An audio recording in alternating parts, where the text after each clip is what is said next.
एक ही सत्य, वही चैतन्य, आनंद स्वरूप और अद्वय। माया से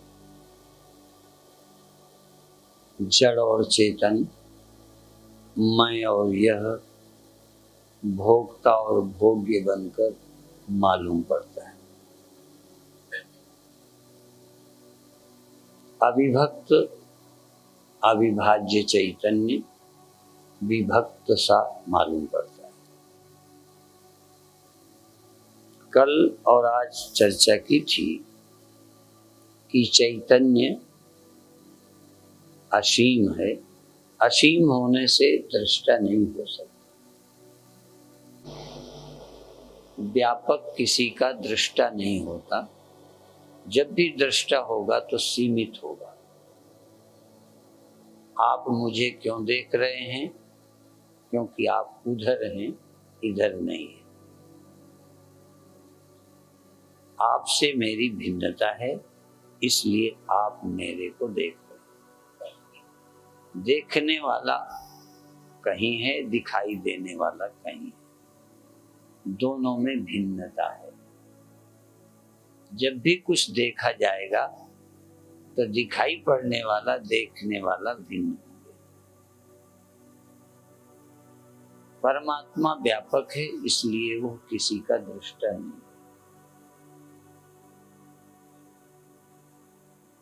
दृष्टा होने के लिए माया उस परब्रह्म सत्य को विभक्त सा कर देती है। विभक्त नहीं, विभक्त सा। जैसे स्वप्न में तुम्हारा ही अंतःकरण दृश्य दृष्टा में विभक्त हो। तुम स्वप्न में भी अपने एक व्यक्ति को देखते हो और दूसरों को देखते हो। उस स्वप्न के दो भाग होते हैं।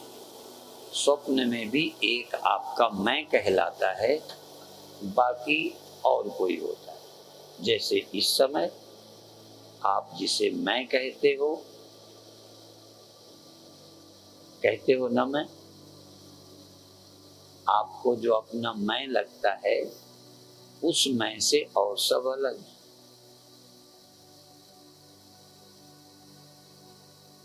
उस मैं के अलग होने से ही तुम सबसे अलग हो, तुमसे सब अलग है। और तुम्हारा भी उससे अलग है, तुमसे वो। स्वप्न में भी तुम अकेले होते हो, फिर भी वहां भी तुम अलग होते हो, तुमसे सब कोई अलग होता है। यदि तुमसे अलग सांप ना होता तो तुम्हें डर ना लगता। सांप से तुम अलग ना होते तो ना डरते। सांप खुद अपने से नहीं डरता। सांप अकेला घूमता है, सांप को अपने आप से डर नहीं लगता। सांप सांप से भी डरता होगा, उनमें भी तगड़ा सांप हो सकता है कमजोर को डराता हो। आदमी आदमी से डरता है कि नहीं? क्यों डरता है? क्योंकि अलग अलग आदमी को आदमी से खतरा है।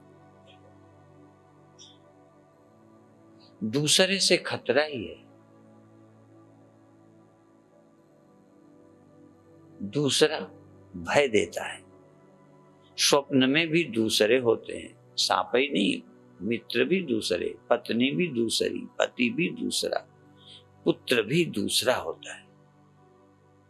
देखने वाला अपने को अलग, पुत्र को अलग देखता है। कोई सब में अपने को नहीं देखता। जागृत में भी सब अलग अलग दिखते हैं, कोई सब में अपने को नहीं देखता। भगवान कृष्ण अपने को सब में देखते हैं, सबको अपने में देखते हैं। और ये भी अर्जुन को कहते हैं कि मुझको सही वही देखता है जो मुझको सब में देखता है। जो मुझको अलग और सबको मुझसे अलग देखता है, वो सचमुच मुझे नहीं देखता, मुझे नहीं जानता। इसलिए कृष्ण भगवान को ये भी कहना पड़ा, बहुत कम लोग होंगे जो मुझे ठीक से जानते हैं। यो मैं वेत्ति तत्वतः, जो मुझे तत्व से ठीक से समझते हैं कि मैं कौन हूं, कहां रहता हूं। हम अपने को भी नहीं समझते, दूसरों को भी नहीं समझते। स्वप्न वाला आदमी अपने को भी सही नहीं समझता, दूसरों को भी सही नहीं समझता। खुद अपने को सबसे अलग देखता है और अपने से सबको अलग देखता है। स्वप्न में भी मौलिक भेद नहीं है। जैसा जागृत में देखता है द्वैत, तैसे ही द्वैत स्वप्न में देखता है। देखने का ढंग जरा भी चेंज नहीं होता। स्वप्न में भी सुख दुख, जागृत में भी सुख दुख, जागृत में भी हानि लाभ मरना जीना, स्वप्न में भी। असल में स्वप्न में और जागृत में भेद तो नासमझों का है। असल में तो कोई भेद नहीं। जो सोचने का नजरिया देखने का स्वप्न में, वही जागृत में। और स्वप्न भी कोई बड़ा आश्चर्य का थोड़ा है। थोड़ा उसको जल्दी झूठा समझ लेते हो, इसको झूठा नहीं समझ पाते जल्दी, इतना फर्क है। जैसे स्वप्न को आप जगकर झूठा समझते हो, ऐसे ही जगत को झूठा शायद ही किसी ने समझाओ। और जिसने स्वप्न की तरह जगत को समझा है, उसी को जागा समझिए। स्वप्न से जागे की पहचान, स्वप्न झूठा लगता है। जागृत इस जगत में उसे जागा कहेंगे जिसको ब्रह्म सत्य जगत मिथ्या लगता है।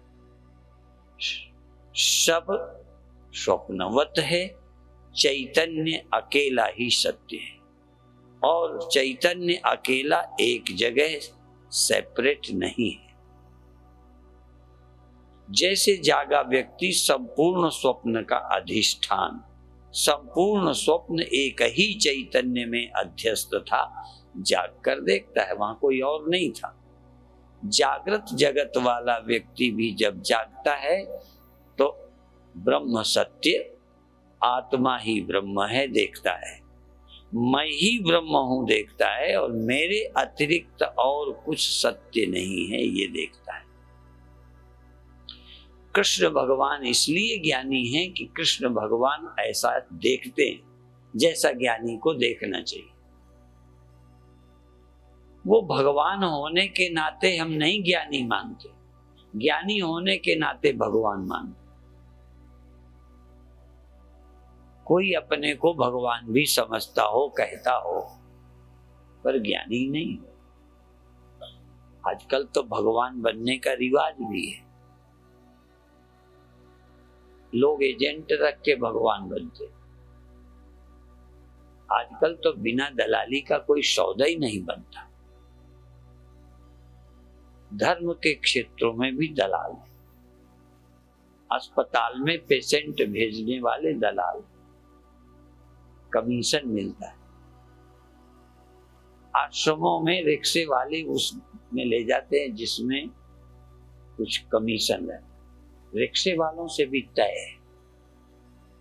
इस दुनिया में सब कुछ आज व्यवसाय बन गया।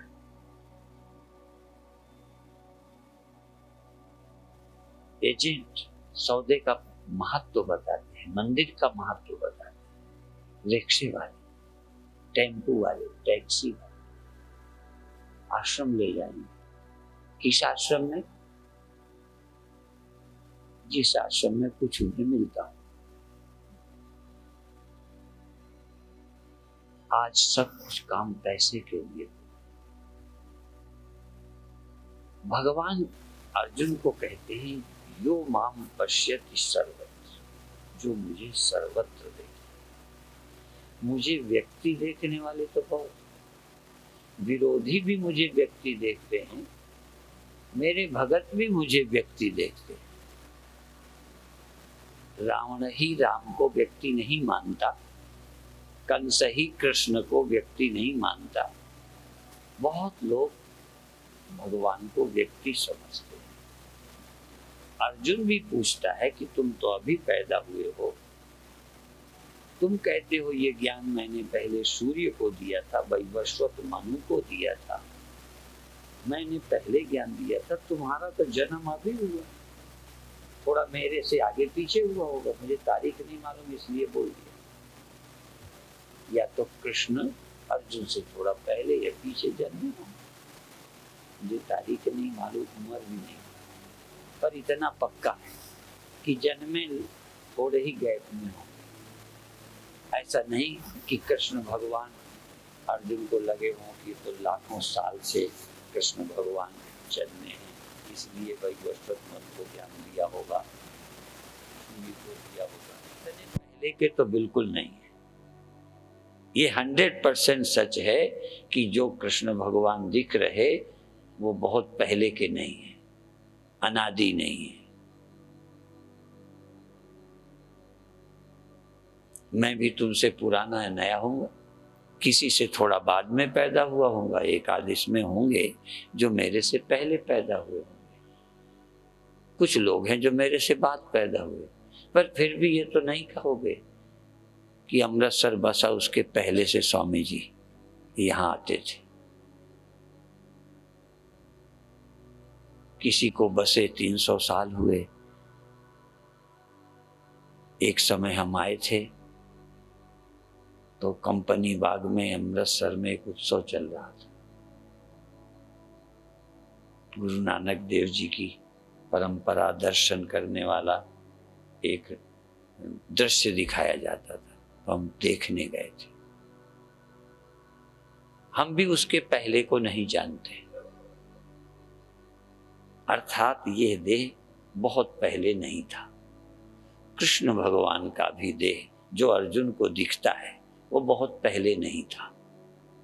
इसलिए अर्जुन के मन में प्रश्न स्वाभाविक है कि तुम तो अभी जन्मे हो, सूर्य को वैवस्वत मनु को ये ज्ञान कैसे दिया? उनका इस शरीर से नहीं, इसके पहले शरीर था, उस शरीर के भी पहले कोई शरीर था। मेरे बहुत जन्म बीत चुके, मैं बहुत शरीर बदल चुका हूं, मैं सर्वत्र हूं, अनेक देहों में नहीं, सब देहों में।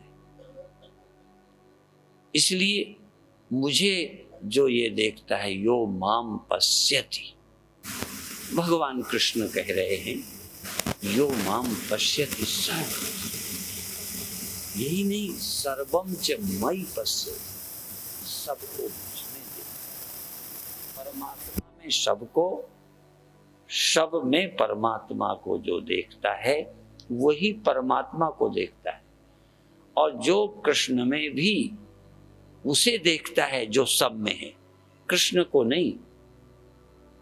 कृष्ण में जो सब में रहने वाला है, जिसमें सब रहता है, यो माम पश्यति सर्वत्र सर्वम च मयि पश्यति तस्याहम न प्रणश्यामि सच में न प्रणश्यति, वो मेरे लिए कभी समाप्त नहीं होता, उसके लिए मैं कभी समाप्त नहीं होता, उसके लिए मेरा अभाव कहीं नहीं होता। जो मुझे यहाँ देखते हैं वो मुझे इस समय अमृतसर में नहीं देख सकते। अमृतसर वालों के लिए मैं तरन तारन में हूँ, तरन तारन वालों को मैं यहाँ हूँ, अमृतसर में नहीं हूँ, दिल्ली में नहीं हूँ, बॉम्बे में नहीं हूँ, क्योंकि मैं व्यक्ति हूँ। परमात्मा व्यक्ति नहीं है, इसलिए एक साथ सब जगह है, तुम एक साथ सब जगह नहीं हो सकते। प्रभु राम के जन्म काल में ऐसी चौपाइयां हैं कि माता ने यहाँ देखा बच्चे को, बाहर देखा तो वहां, यहाँ वहां दुई बार देखा को नजर आया, वहां भी बस दो में नजर आ जाए तो सब में आ जाएगा, क्योंकि कोई व्यक्ति दो जगह नहीं हो सकता एक टाइम में। एक टाइम में कोई व्यक्ति दो जगह हो ही नहीं सकता, कोई व्यक्ति दो नहीं हो सकता। तुम बहुत प्रिय पत्नी को समझते हो, तुम पति और पत्नी दोनों नहीं हो। कोई इनमें है जो पति पत्नी दोनों? इनमें कोई है जो पिता पुत्र दोनों ही? कोई इनमें है जो आदमी और सांप दोनों ही है? दो कोई हो ही नहीं सकता, और दो हो तो फिर वो दो ही नहीं है, वो सब कुछ है। वो तो भ्रांति टूटेगी तो पूरी टूट जाएगी। तुम व्यक्ति हो तो ब्रह्म नहीं हो सकते, ब्रह्म हो तो फिर एक व्यक्ति नहीं हो सकते। इसलिए कृष्ण भगवान को कहना पड़ा कि मैं कृष्ण भी हूं, अर्जुन भी हूं, शुक्राचार्य भी हूं, मैं इंद्र भी हूं, पीपल का वृक्ष भी हूं, मैं मन भी हूं। भगवान मन भी है। भगवान सब कुछ है।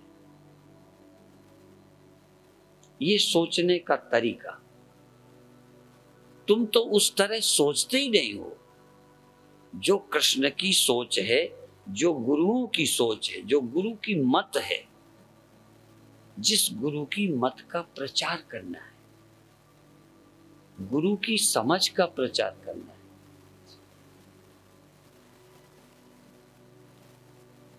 तुम सर्वत्र हो, कैसे सोचो? तुम भगवान को सर्वत्र नहीं सोच पाए तो तुम ये सोचो मैं सर्वत्र हूं, कैसे हो सकता? क्या तुम देह होके सर्वत्र हो सकते हो? क्या तुम इंद्रियां होके? क्या तुम मन होके? हाँ, अमन होके। आप मन से भी ऊपर उठकर सब हो सकते। सब होने के लिए पहले कुछ छोड़ना है। सब भी होने के लिए पहले कुछ कहना होगा। ऐसा व्यक्ति ये मैं नहीं हूं, इंद्रियां मैं नहीं हूं, मन मैं नहीं हूं, ये समझता हो तो जितना समझते हो उतना मुझे क्या समझाना? वो तो तुम समझते हो। देह मैं हूं समझते हो, देह मैं नहीं हूं नहीं समझते। इंद्रियां मैं नहीं हूं ये नहीं समझते, मन मैं नहीं हूं ये नहीं समझते। इतना हमें तुम्हारी समझ को ही बढ़ाना है। जो तुम समझते हो ना कि ये मैं नहीं हूं, बस वो तो समझते, उसी को आगे बढ़ाना है। ये भी तुम नहीं हो। क्यों नहीं हो? जैसे तुम कितने प्यारे बच्चे को छोड़ के दफ्तर चले जाते हो, घर छोड़ जाते हो, आप देह भी छोड़ जाते हो, ध्यान नहीं है तुम्हारा। स्वप्न में इस देह को छोड़ जाते हो, ये आंखें छोड़ जाते हो। इन आंखों को सुबह जाग के पकड़ते हो, नींद में छोड़ देते हो। आंखें पड़ी रहती हैं, देह पड़ा रहता है। तुम एक नई दुनिया रचते हो। एक नई दुनिया की खोज की थी किसने? कौन था वो इतिहासकार? कोलंबस। तुम नई दुनिया तो नहीं, नई दुनिया बनाते हो। एक नई दुनिया अखबार भी है, एक चौथा संसार भी है। हाँ, हमारे यहाँ चौथा संसार नहीं है, 3 संसार हैं, चौथा आत्मा है। अखबारों में एक चौथा संसार भी अखबार है। होगा कोई चौथा संसार? हमारे यहाँ तो 3 संसार है। 2 संसार, एक संसार की जड़ है। 2 संसार हैं, जागृत संसार है, स्वप्न संसार है। स्वप्न और जागृत संसारों का कारण संसार का कारण है, और चौथा न कारण है न कार्य है। वो चौथा संसार ही नहीं, चौथा ब्रह्म है। चौथी की खोज करनी है। स्वप्न एक नई दुनिया है जो हमने रची होती है। जो मन में होता है वो साकार हो जाता है। लोग कहते हैं हमें अपना स्वप्न साकार करना है। असल में जो साकार हो जाए ख्याल, उसी का नाम स्वप्न है। ख्याल जब साकार हो जाते हैं तब स्वप्न कहलाते हैं। स्वप्न जब साकार नहीं होते तब ख्याल कहलाते हैं। आपको अपने ख्यालों को साकार करना है, और हम क्या कहते हैं, अब आपने बहुत ख्याल साकार किए हैं, अब ख्यालों को समाप्त करो। ख्यालों से रहित हो, स्मृति कल्पनाओं से रहित होकर अपने चित्त सत्य में आ जाओ। चेतन बहुत दिन में दिमाग से निकलेगा, क्योंकि आज तक चेतन में मन बुद्धि ख्यालों के द्वारा शरीर बसाया हुआ है। इसलिए निषेध करो, ये मैं नहीं हूं। घड़े को देखो, होना सब में है, तो सब में होने के लिए जहां है वो भी छोड़े। पहले होना सब है और शुरुआत करना है कि अब तुम घड़ा नहीं हो। लो, जो घड़ा है, जो मिट्टी स्वयं घड़ा बन के बैठी है, उसको भी छीनना है पहले कि तू घड़ा नहीं है। तू मान पहले कि मैं घड़ा नहीं हूं, और ये मानने को तैयार नहीं हूं, क्योंकि घड़ा तो पक्का है और कुछ झूठा हो सकता है, पर घड़ा होना पक्का। अब मिट्टी को समझाया कि तू घड़ा नहीं है, तभी ख्याल में है। कभी विचार आता है तो घड़े का ही आता है, स्वप्न भी आता है तो घड़े का आता है, क्योंकि एक बार जो रह ले उसका स्वप्न आने लगता है। अभी भी तुम्हें आदमी होने का स्वप्न क्यों आता है? तुम सोचते भी हो आदमी होकर, कोई मर जाता है उसको भी आदमी की तरह सोचते हो, इसलिए मर जाने पर उसके खाने पीने का इंतजाम करते हो। कब्रों पर भी खाने का इंतजाम करते हो, क्योंकि तुम जानते हो कि आदमी खाते हैं, अब मर गया है बेचारा, खाएगा, भूख लगेगी। इसलिए भूतों प्रेतों को भी कहते हैं प्यास लगती है, फिर वो पानी मांगते हैं, पानी को तरसते हैं, खाना मांगते हैं। आप अपने मरों को तो रखते हो ना, हमारे यहाँ यूपी में तो पीपल के पेड़ में लटका के रखाते हैं, खाने का इंतजाम कर देते हैं। क्योंकि तुम खाते हो, तुम अपने ही सर सोचते हो। तुम मनुष्य हो ना, तो तुम पाप और पुण्य के भोगने की भाषा में मनुष्य बन के सोचते हो। कहा जाएगा तुम चिमगादड़ बनोगे, ऐसा करोगे तो क्या बनोगे? होता है ना चिमगादड़, पेड़ों में लटकता है ना, तो कहते उल्टे लटकोगे। अब उल्टे लटकना मनुष्य सुनेगा तो ये कष्ट है, तप है, पाप का फल भोग रहा है।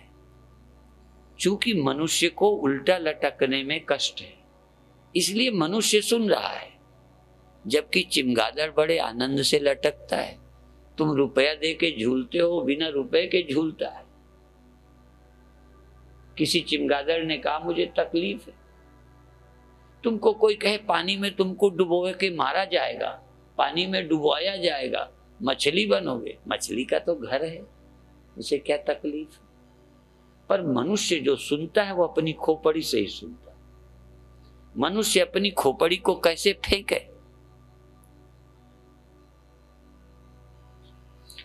मनुष्य सोचेगा कि तुम रजाई नहीं दोगे तो शरीर छोड़ने के बाद तुम्हें ओढ़ने को नहीं मिलेगा। कई लोग तो यहां तक कहते हैं कि तुम आंखें दोगे तो अगले जन्म में तुम अंधे बनोगे, ये कहते हैं। तो कई डॉक्टर हमसे कहते हैं जरा आप प्रवचन करो तो ये तुम्हारा विश्वास करेंगे, नहीं तो इनको कहते हैं आंखें नहीं देनी, क्योंकि आंखें दोगे तो आपको आंखें मिलेंगी, अब मिलेंगी तब जब अंधे हो। अभी आंखें पाने के लिए आंखें खोनी तो पड़ेंगी। आंखें दोगे तो आंखें मिलेंगी अगले जन्म में। आंखें कब मिलेंगी? जैसे और को अंधे होने पे मिली, बिगड़ी आंखों वालों को दी है ना तुमने, तो तुम्हारी भी बिगड़ेंगी। तर्क तो तुम्हारा है, ये मेरा प्रवचन नहीं है, मैं लोगों के प्रवचन का अनुवाद कर रहा हूं। तुम मनुष्य बन के ही सोचते हो, इससे ऊंची कोई सोच नहीं है। तुम ब्रह्म कभी स्वप्न में भी नहीं हुए, जागृत की तो छोड़ो, सोच में भी तुम ब्रह्म हो, तुम्हारी बुद्धि ही नहीं मान पाई। बल्कि मैं ब्रह्म हूं कहने वाला तुम्हें भटका लगता है, नास्तिक लगता है, अनीश्वरवादी लगता है। मैं ब्रह्म हूं, ये बिल्कुल सही सोच है, पर ये भी सही हो सोच, रटना नहीं है। घड़े के दिमाग से पहले ये निकालो कि घड़ा बनावटी है, तू मिट्टी है। जब मिट्टी है, थोड़ा घड़ा रहित मिट्टी, घड़े का ख्याल भी चला जाए, फिर मिट्टी, अभी भले व्यापक नहीं है पर मिट्टी तो है। फिर मिट्टी को सोचने को शुरुआत करो। पहले अकल छीनो, फिर अकल दो। पहले तुम्हारी मन मत छीनी जाए, फिर गुरुमत दिया जाए। गुरु मत बिना मन मत छीने हो ही नहीं सकती, कोई दे ही नहीं सकता। किसी की ताकत नहीं कि गुरु की मन मत छीने बिना दी जा सके। वो लेगा कैसे? तो पहले उसकी मत छीनी गई, घड़े का ख्याल, घड़ा छीन भी लो तो एकांत में भी बैठे घड़ा ही हूं सोचेगी, स्वप्न में भी सोचेगी। जब ख्याल में से निकल जाए घड़ापन, ख्याल में से, तब शायद बचापन ख्याल आए, मैं कौन हूं। और फिर मिट्टी हूं तो कितनी हूं, फिर मैं ही मैं हूं, फिर सब में मैं हूं, मेरे सिवा कुछ नहीं। ये समझ आएगी। समझ आने के लिए पहले कुछ समझ छीननी है। इसलिए भगवान कृष्ण कहते हैं, तू अपनी बुद्धि मुझे दे दे, मई अर्पित मनो बुद्धि, तू मन और बुद्धि मुझे दे दे। पहले त्याग। गुरु की बुद्धि, परमात्मा की बुद्धि लेने के लिए जीव बुद्धि, देह बुद्धि का त्याग। जो अभी मेरा मेरा कहते आए हो, मेरी मेरी मेरी, 300 साल खालसा यात्रा में जब हम रहे, एक कैसेट बहुत सुनते थे, मेरी मेरी मेरी, एक कैसेट लगाते थे, इतना अच्छा लगता था।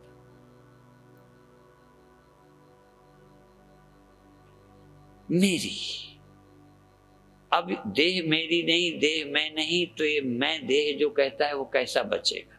अंदाज लगाओ। जो बिना इंद्रियों का मैं बचेगा वो कैसा होगा? तो ध्यान में जाओगे तो अनुभव होगा कि जहां आंख नहीं है वहां आप हैं। वो मैं कैसा है? क्योंकि चेतन ही आंख बना, देखने लगा, सुनने लगा। चेतन आंख रहते आंख का उपयोग न करे, आंख की जरूरत नहीं समझे। चेतन क्यों? चेतन आंख क्यों नहीं? इसलिए कि जिस देखने में परिवर्तन होता है वो शुद्ध चेतन नहीं है, मिक्स है। ये मैंने एक दिन बताया यहीं कि आग घटती बढ़ती क्यों है? केवल आग नहीं है, उसमें ईंधन है। प्रकृति जिसमें मिली होगी उसमें देखना कम देखना संभव है, कम सुनना ज्यादा सुनना संभव है। शुद्ध चेतन में या तो सुनना संभव नहीं, यदि सुनता होगा तो फिर उसमें घटना बढ़ना नहीं। 3 चीजें। जो सत्य दिखता है वो दिखने वाला सत्य बनता मिटता है। जो चेतन पैदा होता है वो जगता सोता है, परिवर्तन होता है, घटता बढ़ता है। जो सुख मिलता है, भोगा जाता है, वो नित्य नहीं है। जो भी सुख है वही सुख, वही ब्रह्म सुख जब भोगा जाता है, भोग्य बन जाता है, भोक्ता बन जाता है, तो घटता बढ़ता है। आनंद भोगोगे तो एक समान रह ही नहीं सकता। कोई भी योगी दुनिया का यदि आनंद भोगता है तो एक समान आनंद रहता है, ये मुझे सिद्ध करे, मैं उसका चेला बनूं। चाहे ध्यानानंद हो, चाहे भजनानंद हो, चाहे विषयानंद हो, आनंद जो भी भोगा जाएगा एक समान नहीं रहता। इनमें बहुत ध्यान के साधक होंगे जिनको अनुभव होगा आनंद का। विषय का तो 100% लोगों को पता है, ध्यान का आनंद किसी किसी को। पर लीजिए हैं, कहते हैं कभी कभी इतना आनंद आता है, इसका मतलब कभी कभी आता है। किसी दिन बहुत आता है, किसी दिन कम आता है। निश्चित ये फर्क क्यों है? इसलिए कि इसमें कोई प्रकृति का हिस्सा मिला है। तो प्रकृति 3 काम करती है, एक चेतन को 3 तरह विभक्त करके दिखाती है। भोक्ता, भोग्य, भोजन। भोग क्रिया, भोगने वाला भोग्य। दृष्टा दर्शन दृश्य, ज्ञाता ज्ञान ज्ञेय। मैं यह उत्पन्न हुआ दृश्य, उत्पन्न हुआ चेतन। चेतन को उत्पन्न करती है, उत्पन्न चेतन को ही समाप्त करती है। उत्पन्न दृश्य दिखता है, उत्पन्न दृश्य मिटता है। प्रकृति अपने इस वही जावे वही खावे। माया द्वि रूप बनावे। माया 2 रूप बनावे, एक कंचन एक कामनिया। और वही जावे वही पैदा कर, वही खावे वही पैदा करती, वही खा जाती है। शापिनी है माया। दुनिया में कोई भी अपने बच्चे को नहीं खाता। एक शापिन है जो अपने बच्चे को भी खा जाती है। ये माया जिसको पैदा करती है खुद खा जाती है। उद्भव स्थिति संहार कारिणी, उत्पन्न करती है स्थित और उसे लय करती है। चैतन्य यदि उत्पन्न हुआ है तो माया मात्र है। चैतन्य यदि दिखता है तो माया मात्र है, देखता है तो माया मात्र है, भोगता भोग्य है तो माया मात्र है। माया रहित चेतन न भोगता है न भोग्य है। माया रहित चेतन न दृष्टा है न दृश्य है। माया रहित चेतन न मैं है न यह है, वह विशुद्ध है। और उस सत्य का अनुभव करना, उस सत्य का स्मरण करना बहुत आवश्यक है। कठिन नहीं है। इरादा अच्छा हो, हिम्मत मर्दे मदते खुदा। तुम तैयार हो जाओ, उपलब्ध हो जाएगा, देर नहीं लगेगी। तो पहला देह में मैंपन, दूसरा इंद्रियों में मैंपन, तीसरा मन बुद्धि में मैंपन हटाकर केवल चेतन। 1 सेकंड को, जरा देर को मिटाओ। जैसे आंख है, नहीं आंख नहीं तो आंख बनी भी रहे तो तुम चेतन। तुम चेतनपन को पकड़ो, आंख को नहीं। चेतनपन को पकड़ो, कान को नहीं। ऐसे ही चेतनपन को पकड़ो, मन को नहीं। बस मन अमन हो जाएगा। घड़ेपन को नहीं, मिट्टीपन को पकड़ो, घड़ापन खो जाएगा। इस तरह से आप सजग रहकर, अभी प्रयत्न है, प्रयत्न रहित तो बहुत बाद में, बिना किए सब होगा, लेकिन पहले करना है। जहां तक तुम्हारी मैं है सीमित हो, तहां तक आंखों का त्याग करो, इंद्रियों का त्याग करो, देह का त्याग करो, ख्यालों का त्याग करो, विचारों का त्याग करो, और मैं हूं की कल्पना का भी त्याग करो। और फिर भी तुम बचो। मैं की कल्पना को छोड़कर मैं बचे। मैं मरे नहीं, मैं बचेगा। कितना भी मिटाओ, तुम मकान गिरा दो तो कुछ नहीं बचेगा, बचेगा। ईंटें फोड़ दो तो कुछ नहीं बचेगा। आप मिटाते जाओ फिर भी कुछ बचेगा। उसको बचाओ मत, बचेगा ही। इसीलिए आप आंख हटा दीजिए तो चेतन थोड़ी मर जाएगा। ध्यान में आप मन रहित हो जाओ, कल्पना छोड़ दो तो चेतन थोड़ी समाप्त होगा। क्रम से आप उपाधि रहित हो जाओ, निरुपाधिक सत्य को उपलब्ध करो।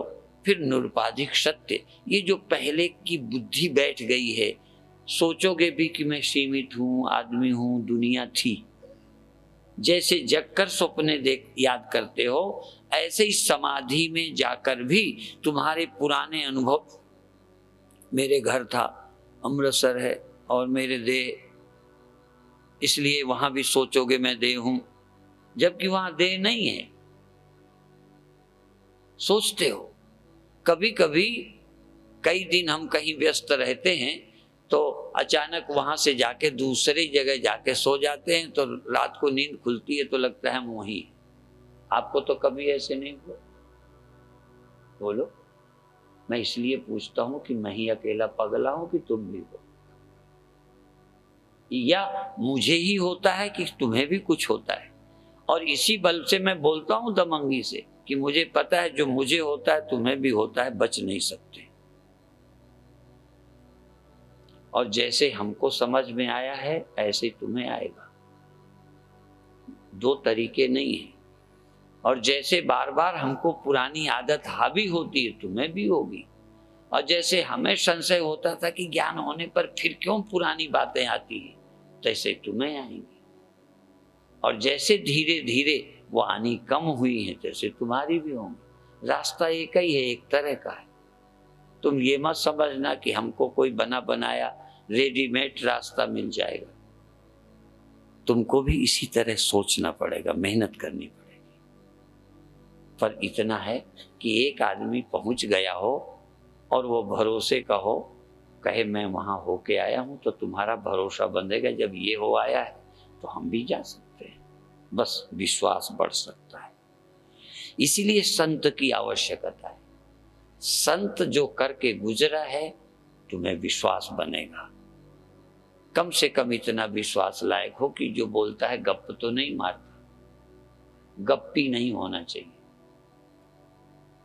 और यदि वो सत्य बोले तो तुम्हें गप लगनी नहीं चाहिए। ये भी हो सकता है कि वो सत्य बोले तुम्हें गप लगे। जिसको संत की बात गप लगती है वो कभी नहीं पहुंचे। संत की बात झूठी नहीं हो सकती। संत झूठ नहीं बोल सकता। क्यों बोलेगा वो?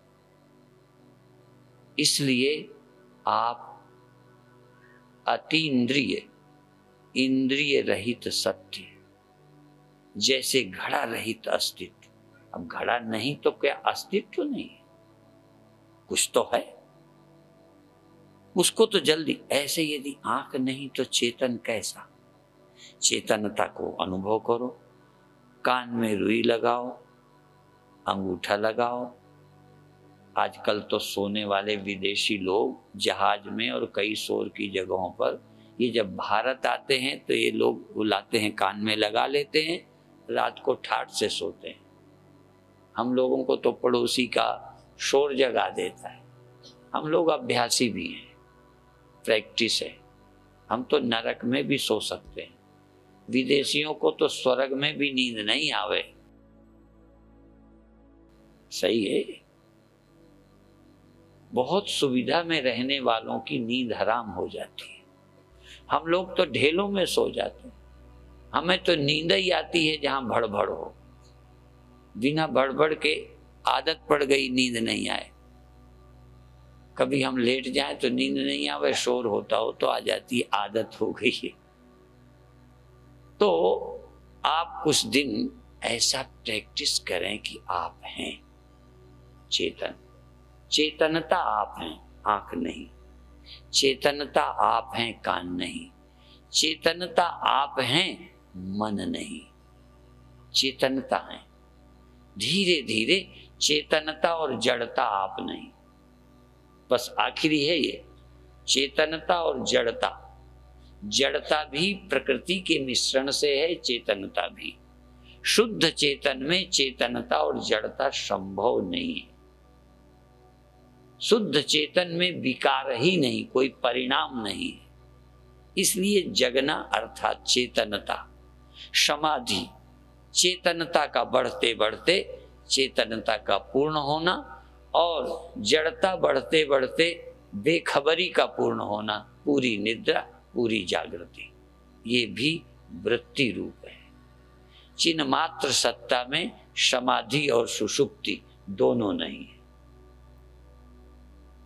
सुषुप्ति और समाधि दोनों कल्पित हैं, दोनों माया मात्र हैं। एक माया का ये सिरा है, दूसरा माया का वो सिरा है। एक लकड़ी के दो सिरे होते हैं। तो एक माया का, जड़ता का, तमोगुण का सिरा है, एक शुद्ध सत्व का सिरा है। चैतन्य कोई सिर पैर का नहीं है।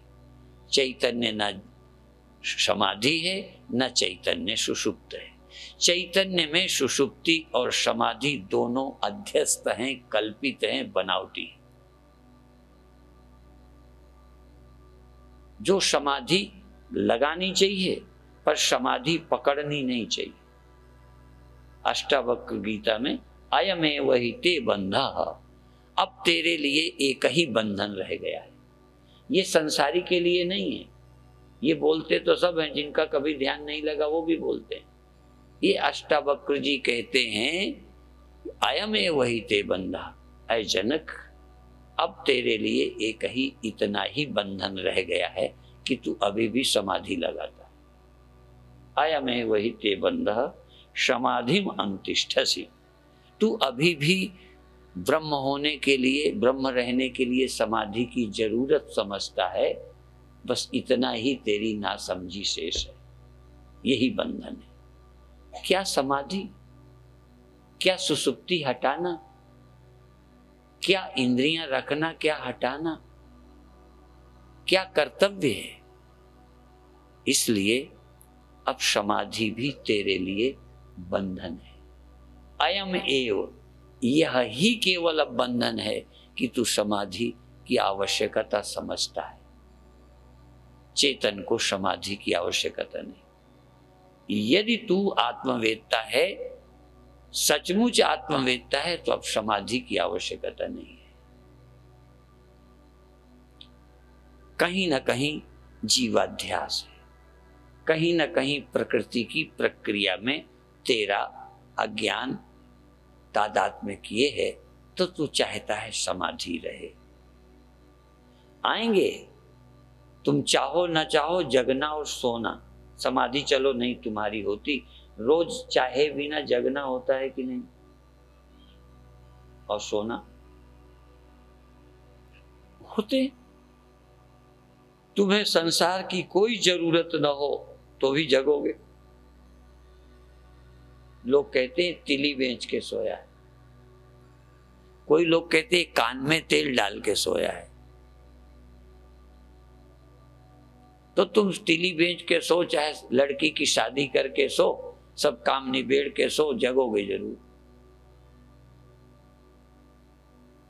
क्योंकि जगना काम के कारण नहीं है, जगना नेचर है। हाँ, चिंता वाला जग जाता है तो फिर नींद नहीं आती। फर्क समझ लें। जब बहुत जरूरी हो, चिंता के काम हो, तो नींद आने के बाद जग जाने पर फिर जल्दी नींद नहीं आती, इतना फर्क है। और जिसको कोई काम नहीं होता, जग जाता है, फिर घड़ी देख लेता है, फिर सो जाता है। पर जगना किसी काम के कारण नहीं है। जगना प्रकृति का, गुणों का काम है। नींद खुल जाती है, और कभी कभी इतनी नींद खुलेगी कि फिर नहीं सोगे। कोई नहीं कहे तो भी अंत में बैठ जाओगे, चलोगे, फिर लेटने का, सोने का मन नहीं करेगा, पर हमेशा के लिए नहीं। इसी तरह जैसे सुसुप्ति और सजगता, जागृति नेचर से आती है, ऐसे ही एक बार समाधिस्थ हुए ज्ञानी को समाधि भी बार बार होने लगती है। क्यों होने लगती है?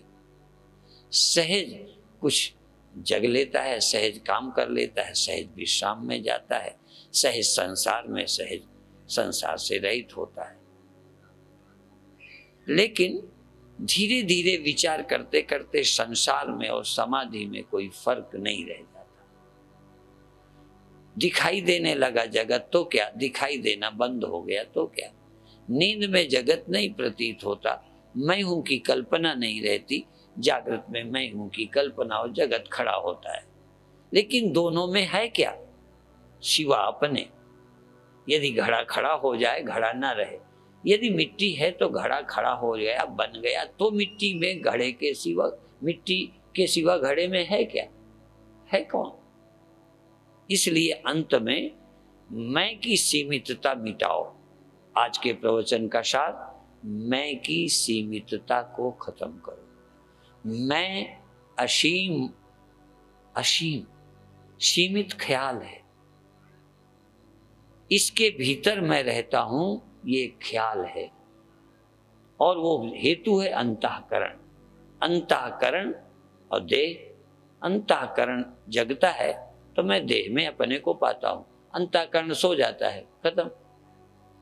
तो सो जाने से अज्ञानता नहीं मिटती, भ्रम नहीं टूटता। इसलिए बाहर भीतर एको जानो आवश्यक है। बाहर भीतर एको जानते हो कि जानो? गुरु महाराज क्या कहते हैं? जानो।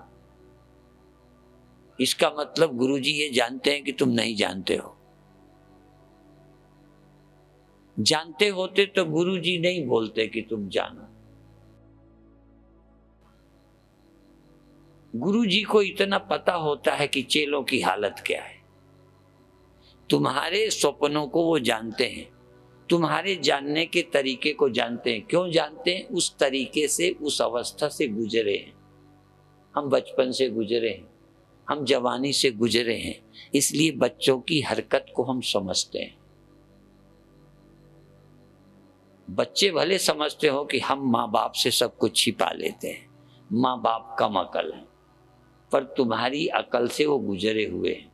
भले तुम थोड़ा ज्यादा कलयुग में, तुम्हारे से थोड़ा पहले वो गुजरे हैं, बाकी नमूना गुरुओं के पास भी है। जो किसी अज्ञानी के पास होता है वो अनुभव गुरु के पास है। इसलिए कहते हैं ये जानो, प्रयत्न करो। प्रयत्न करो कि अपने को बाहर और भीतर दोनों में तुम हो। भीतर भीतर तुम हो ये मत जानो। भीतर भीतर का मतलब तुम जीव हो, आभास हो, अंतःकरण और वृत्ति ज्ञान हो। क्योंकि वृत्ति का आश्रय भीतर भी है, बाहर भी है। जो सर्व का आश्रय है वो अंतःकरण का भी है, संसार का भी आश्रय है, इसलिए बाहर भीतर एक ही है। पर अंतःकरण का आश्रय अर्थात साक्षी बुद्धि, बुद्धि में रहता है। सर्वत्र रहने वाला जो इस अंतःकरण बुद्धि में रहता है वो यहाँ साक्षी और आभास एक समय ही रहते हैं। साक्षी और आभास, साक्षी सर्वत्र है पर मालूम बुद्धि में पड़ता है, इसलिए भीतर मालूम पड़ता है। जब भी हम साक्षी का ध्यान करेंगे तो अंतःकरण के साक्षी, पर अंतःकरण का साक्षी ही जगत का आश्रय है और जगत का आश्रय ही अंतःकरण का साक्षी है, वो दो नहीं है। इसलिए बाहर, ये बाहर भीतर एको जानो महावाक्य है। तत्त्वमसि अयम आत्मा ब्रह्म प्रज्ञानम ब्रह्म अहम ब्रह्मास्मि।